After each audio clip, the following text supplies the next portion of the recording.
Hello and welcome. I'm Elaine Canyon, sweetly writing happily ever after, one book at a time. And in this video, we're self-publishing on a shoestring budget.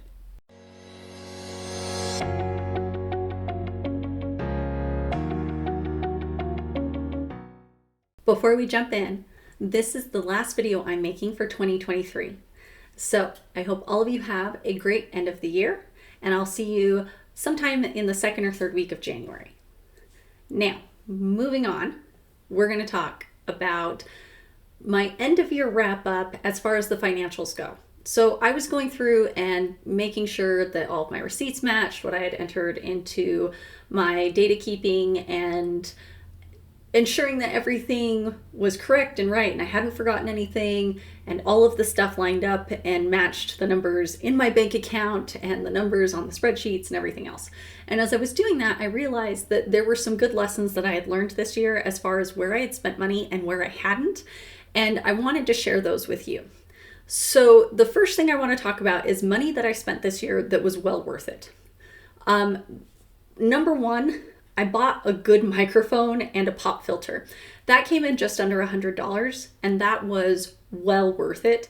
It made the audio for these videos so much better, but it also created a scenario where I have started the process of recording my own audiobooks, and having this microphone and pop filter all ready to go has been super helpful. Other good things I did this year where I spent money, I paid to have one of my manuscripts printed off. And I did that because I didn't want to print. It ended up being, I think, 90 pages or 100 pages. It was really close to 100 pages. And doing that on my home printer was daunting. And when I figured out how much ink it was going to cost me to do that, I realized it was cheaper to have a local copy center print it for me. It ended up being $6, a little bit less than $6, and was so worth it in that regard of having it printed professionally. But on the other side of that, it was worth it because it gave me another way to view my manuscript and view my writing, which in turn helped me improve on a whole bunch of things. Like I was able to catch stuff that I hadn't been catching looking at my manuscript only on screens. So that was well worth the money, and it was cheap money. It was not a lot to have $6. Like that was something, it's in my business expenses. I could have pulled that out of my personal expenses and been fine. Other things that I spent money on this year that were good things, and that I absolutely don't regret. I filed my doing business as. Elaine Canyon is my pen name. And I wanted to go into this year actually being able to function and do things, and put Elaine Canyon out there. But I also wanted to make sure that legally I was okay to do that. And it was really cheap. In the state of Utah, it's $22. So it wasn't super expensive. And again, it was something I could pull out of my personal finances if I needed to. And at the time that I did this, I did have to pull it out of my personal finances because I didn't have any money to put into this at that point. The next thing that I spent money on this year that I really am glad I did was I purchased 2 years of WordPress hosting. So I bought my domain. So I have my domain, which is elainecanyon.com, and then I host it through WordPress, and I use the lowest tier account that's not free. And WordPress has a deal that if you sign up for 2 years, you get a discount. So you pay for the full 2 years up front, and then you get a slight discount on it. And that was very much worth it. When I did that, it ended up being like $67 after tax, or maybe it was $68 after tax. And all of my website hosting is covered and taken care of. And I bought my domain. I'm not using the free domain that WordPress offered me just because I wanted to make sure that I owned that and that no one could take it from me. And so I don't have that free domain registered to anything yet. I might do that at another point. But right now, I made sure that I own my domain, which was $12. And then I paid for hosting service so that way I would have my website the way I wanted it, because there were certain things that I wanted that I could not get in a free plan, and for me it was worth it to put that money there.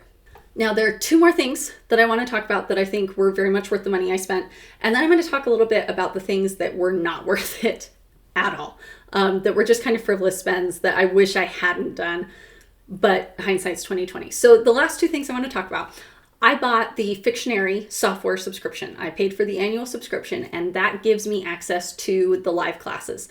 Now, when I did that, you could get that on the first tier. Now they have it so that you have to pay for the second tier in order to get the live classes. But the live classes have taught me so much. My ability to write and my ability to craft a story has improved tenfold. It is really a night and day difference. I can see the difference between my writing now and my writing before I found Fictionary and started using it and started taking their classes. That is absolutely worth the money that I've spent.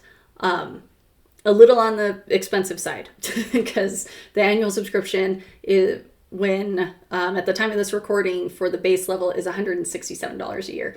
And so that one I have to really budget for and really make sure that I have everything mapped out and that I'm not going to come up short when that happens, when my renewal happens. The other thing that was absolutely worth the money that I spent was Book Blurb Magic by Jenny Kniff. And it is her course on how to write a blurb. And it has been immensely helpful. I have written several iterations of blurbs. I'm almost to the point where I think I've got the one for the reader magnet, the one we've been doing covers for over in Cover Design and that playlist. I've just about got that blurb perfect. And it was also what made it so that the story that I got published in an anthology, which is a cool thing that happened this year, linked in the description if you're interested. But the blurb for that I was able to write because of her course. And that has made it really easy to market it and get it out to people and get people interested in the story, especially because it's an anthology and my story is just one thing in all of these other stories. And being able to single myself out is very helpful when I'm marketing this book on places like my Instagram profile or my newsletter and that sort of thing. So the things that I wish I hadn't spent money on. One of them is craft books. I bought so many craft books this year, trying to find the book that was going to teach me this trick or that trick. And I'm not disparaging craft books in any way, shape, or form. I have two that I absolutely love. Those two books are Top Tropes by Amy Walker. And if you are a romance writer, this is fantastic. Highly recommend it. Super helpful. And the other craft book that I bought this year that has been absolutely helpful is Secrets to Editing Success by Christina Stanley and Lucy Cook. These are the only two craft books this year that have been immensely helpful. That's not to say that the other craft books haven't been helpful. They have. They've had little nuggets and they've been enlightening and I've learned little things.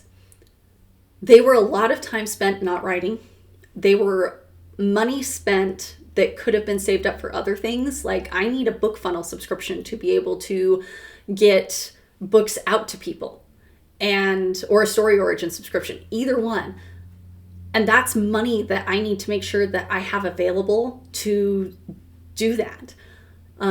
Next year, we'll talk a little bit about ISBNs and the ways you can go about doing this. For me personally, it's important that I own my ISBNs. In the United States, we have to buy our own ISBNs. They're not covered with taxpayer dollars. And so for me, that means I'm saving up the money to do it. And the best deal for most indie authors is the package of 100, which is $575 at the time of this recording. So saving up for that is something that's important to me. And I'd be quite a bit closer if I hadn't spent the money that I spent on craft books. So what I'm getting at is that of all the things I spent money on this year, craft books was probably the one that I didn't need to do. That was the one that didn't help as much as it could have. Now, granted, in trying to find all of these craft books, I did find the two good ones, the two that have actually improved my writing and helped me hone my craft to what I want it to be. But overall, it's been a little on the eye-opening side to realize that a lot of the money I spent was money kind of poorly spent in the end. The second thing that I spent money on this year that I wish I hadn't, there's a report you can buy. It is from Author AI, And the algorithm, they've named it Marlowe. And what it's supposed to do is give you an analyzation of your story. So it goes through and it's supposed to tell you where your plot beats are. It's supposed to give you information on how your writing is. It can give you comparative titles. Those are the sort of things it's supposed to be able to give you. In the future, it might be worth it. I did it in March of this year, and I did it because I had a discount code that took the normal $45 report and made it $15. So I'm glad I only spent $15 on it, because this report is not helpful in the ways that I needed it to be helpful.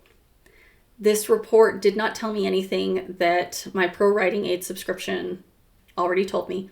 That is something I did in 2022 that was well worth it.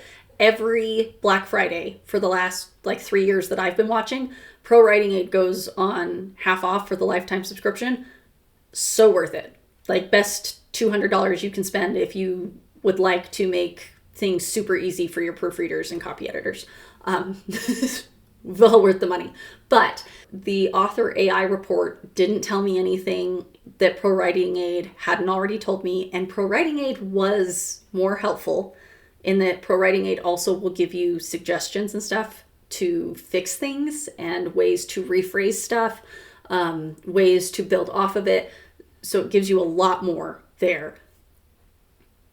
And then the scenes that it chose for my plot structure and the comp titles it chose to compare my writing style to and my book content to were very inaccurate. And part of the problem is that it's just comparing it to bestsellers. When I went back through and analyzed the analyzation, I can tell that this is not specific to genres. And that's not helpful, because if you are a romance writer, you are writing a romance as the main plot structure. And then you have a subplot usually that helps carry the story through that romance plot. It can tie series together. But that subplot is what makes the story move forward while you're watching the main plot, which is the romance the characters get together. So in my situation, the fantasy subplots are what move the characters forward, but I'm writing and I'm advertising to readers who want the romance. And they're there for the romance, and they kind of like that a magical world plays around them and there's some fun fantasy subplot that's going to take you through this fun world that we're sandboxing in.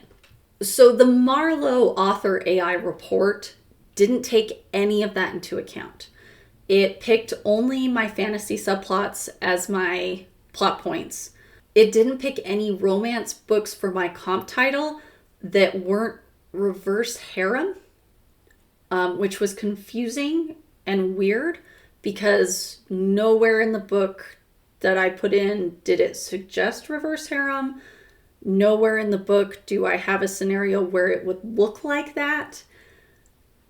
And so I'm assuming it was going for voice there, but I'm not an explicit content writer, so that was also confusing, because the title that it suggested, I went and looked at it, it very much is an explicit book. So there was a lot of confusion on my end when I first looked at the report. And the more I analyzed it, the more I'm able to see that maybe in the future this would be worthwhile. But right now, given that to make it as an indie author, you absolutely need to know your niche and be able to advertise in your niche and be able to write in that niche and deliver on those niche things, this report's too broad to be helpful to you. And if you're just looking for a broad overview, maybe it is worth the $45. But for me personally, I was glad I only paid $15.